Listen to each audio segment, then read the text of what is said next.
नमस्कार दोस्तों, जय हिंद।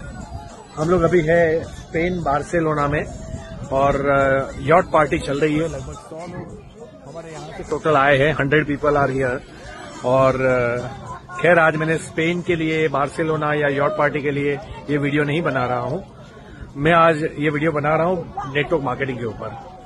नेटवर्क मार्केटिंग क्या है और नेटवर्क मार्केटिंग क्यों करना चाहिए और नेटवर्क मार्केटिंग में क्या नहीं करना चाहिए, क्योंकि मैं जानता हूं कि कई लोग आहत हैं हमारे देश में जिन्होंने कुछ न कुछ गंवाया है, पैसे, समय, इज्जत, बिकॉज उन्होंने एक गलत कंपनी का चुनाव किया था। और गलत कंपनी का मतलब ये होता है कि जहां मैं पैसे इन्वेस्ट करता हूं या लोगों को कराता हूं, वो कंपनी आज नहीं तो कल बंद होगी, क्योंकि मुझे बैठे बैठे रिटर्न देने का वादा करती है। कभी सर्वे के नाम से, कभी टेक्नोलॉजी के नाम से, कभी करेंसी के नाम से। तो कहीं न कहीं ये सब आपको पता है कि अगर आपके लाख रुपए इन्वेस्ट करने से अगर 3 लाख हो जाते हैं साल में या 2 लाख हो जाते हैं, तो मुकेश अंबानी का ग्रोथ जो है वो 20-25% क्यों है? LIC का ग्रोथ 20-25% क्यों है? जो देश के कई बिजनेसमैनों को खरीद सकती है वो है LIC।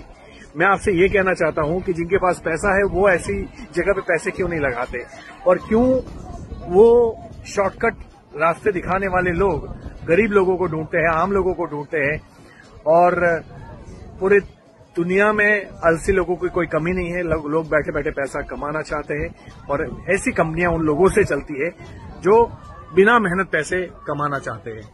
तो आज बात करेंगे कि सही कंपनी को ओपन माइंड से चुनिए। आपका एजुकेशन है, आप पढ़े लिखे हो, तो मेरी आपसे गुजारिश है कि पढ़ाई का मतलब ये नहीं होता कि हमने कितने मार्क्स लाए, हम दुनिया को कितना समझे, हम सही और गलत में फर्क कैसे समझ पाते हैं। That is more important. तो आपसे रिक्वेस्ट है कि सही कंपनियों को चुनो और गलत कंपनियों को भगाने में भी मदद करो, या गलत कंपनियों को कम से कम ना तो बोल सकते हो। आप गालियां भी देनी है तो सब डायरेक्ट सेलिंग को देखे क्या मतलब है। तो इसीलिए आप चुनो, क्योंकि डायरेक्ट सेलिंग ने मेरी लाइफ बनाई है।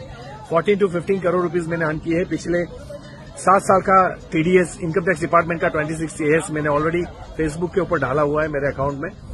आज एक और डाल रहा हूं साथ में इस पोस्ट के, जिसमें मेरी इनकम है 1,57 लाख। ज्यादा नहीं है, डायरेक्ट सेलिंग में इसको पीनट माना जाता है। ये मेरी ग्रोस इनकम है जो मैंने इनकम टैक्स डिपार्टमेंट की वेबसाइट से लिया हुआ है। ये रिसिप्ट जिसको बोलते हैं 26 AS, और इनकम है 1.57 करोड़। ये मेरी ग्रोस इनकम है एक साल की, 1 अप्रैल 2023 से 31 मार्च 2024 तक की। डेफिनेटली ये लोग कहते हैं कि अभी डायरेक्ट सेलिंग नहीं चलता, लेकिन मैं इनकम इसलिए रखता हूं, इसलिए नहीं कि मैं बहुत कमा रहा हूं।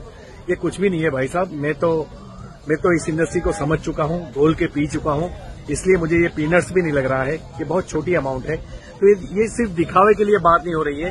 ये बात मैं इसलिए कर रहा हूं बिकॉज लोगों को लगता है कि इसमें पैसे नहीं है, तो पैसे है भाई साहब। बहुत लोग पैसे कमा रहे हैं। ये 100 लोग जो स्पेन में आए हैं सारे के सारे करोड़पति है। मतलब they already earned more than crore rupees from this company. तो आप समझ सकते हो कि ऐसी जिंदगी बन सकती है, तो हम लोग क्यों नहीं सोचते। आज हमारे देश की सबसे बड़ी समस्या है बेरोजगारी, है ना। गवर्नमेंट कुछ कर नहीं पा रही है बिकॉज कितनी नौकरियां लाएगी, AI आ रहा है, वो आ रहा है, और पॉपुलेशन बढ़ रही है। तो ये बहुत बड़ी ताकत बन सकती है डायरेक्ट सेलिंग इंडस्ट्री, अगर हम चाहें तो। ये बहुत बड़ा सॉल्यूशन बन सकती है हमारे देश का, यूथ का और इकोनॉमी का, दोनों का। तो प्लीज इसे सपोर्ट करें और आप इसको मन ओपन करके देखें। आप नहीं भी करो, हमें कोई प्रॉब्लम नहीं है, लेकिन सिर्फ आपकी किसी एक गलत कंपनी के एक्सपीरियंस से आप एक सही कंपनी के ऊपर उंगली नहीं उठा सकते या कोई कमेंट नहीं कर सकते। ये मेरी रिक्वेस्ट है। बाकी मेहनत की बात है तो मेहनत यहां करनी पड़ेगी। ये कोई क्विक मनी गेम नहीं है, यहां फटाफट पैसे नहीं आते, लेकिन पैसे जिंदगी भर आते हैं। तो थैंक यू सो मच। जय हिंद। होप सो आप समझेंगे। और ये पोस्ट के साथ मैं ऑलरेडी, ये वीडियो के साथ ऑलरेडी मैं एक स्क्रीनशॉट डाल रहा हूं जो इनकम टैक्स का है, आप उसको देख लीजिएगा। जय हिंद, जय भारत। Thank you.